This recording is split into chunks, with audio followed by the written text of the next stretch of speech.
नमस्कार बच्चों, आज हम करेंगे पाठ 1 मन के भोले भाले बादल का पाठ्य पुस्तक के प्रश्नों का हल। प्रश्न 1, तुम्हारी समझ से कभी कभी जिद्दी बन करके बाढ़ नदी नालों में लाते बादल नदी नालों में बाढ़ कैसे लाते होंगे?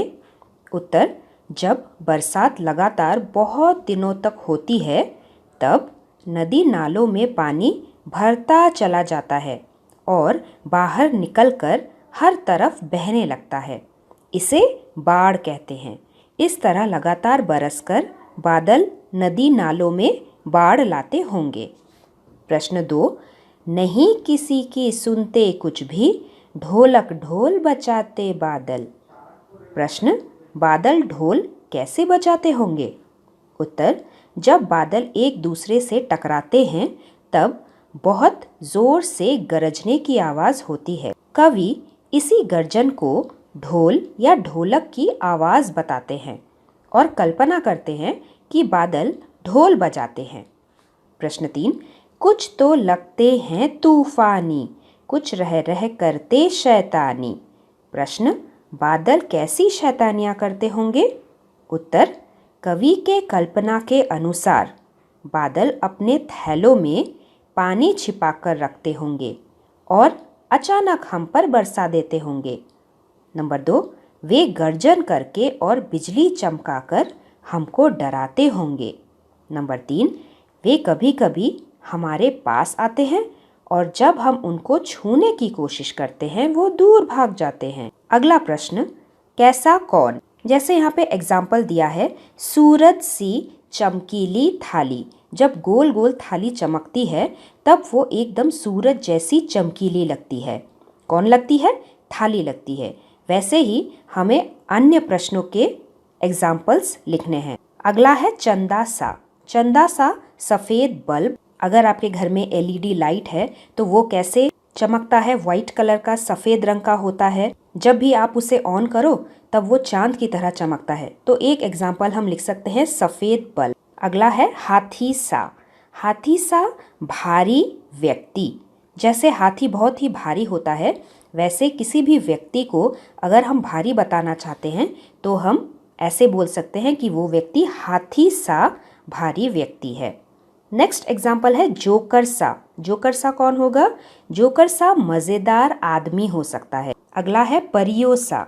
परियों सा प्यारा पंख। गुब्बारे सा फूला मुंह, एकदम गोल मटोल। और आखिरी है ढोलक सा मोटा पेट।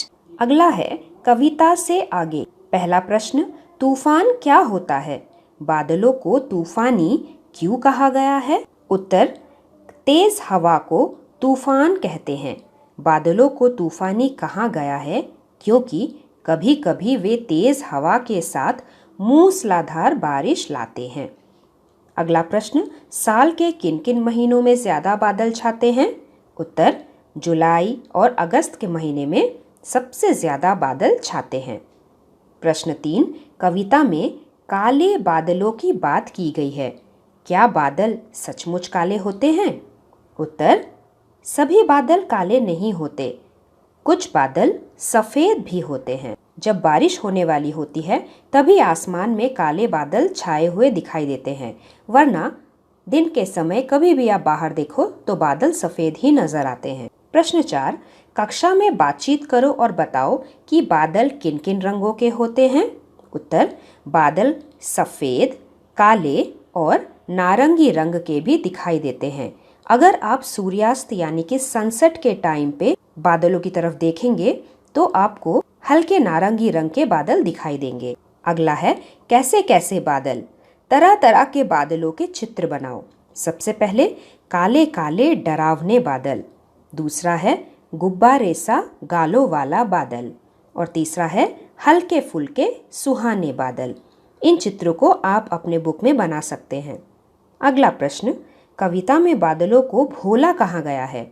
इसके अलावा बादलों के लिए और कौन कौन से शब्दों का इस्तेमाल किया गया है? नीचे लिखे अधूरे शब्दों को पूरा करो। सबसे पहला है म से मतवाले बादल।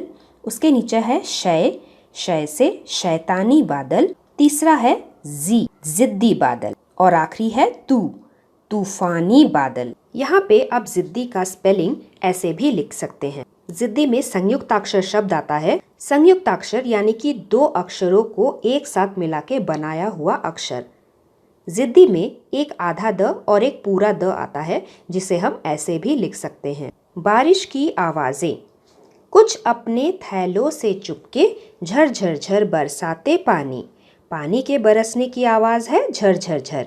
पानी बरसने की कुछ और आवाजें लिखो, जैसे झम झम झम, टप टप, रिमझिम रिमझिम या फिर टिप टिप, छप छप। ये भी पानी बरसने की आवाजें होते हैं। और इसी के साथ पाठ्य पुस्तक के सभी प्रश्नों के उत्तर पूरे होते हैं। भाग 1 में हमने अपने कविता को अच्छे से समझाया है और पाठ में आए हुए व्याकरण को विस्तार में हल किया है। भाग 1 का लिंक आपको डिस्क्रिप्शन बॉक्स में मिलेगा। हम मिलेंगे हमारे नेक्स्ट चैप्टर के साथ। तब तक के लिए धन्यवाद। Thanks for watching and do like, share, subscribe our channel Mint Talk India for more upcoming videos.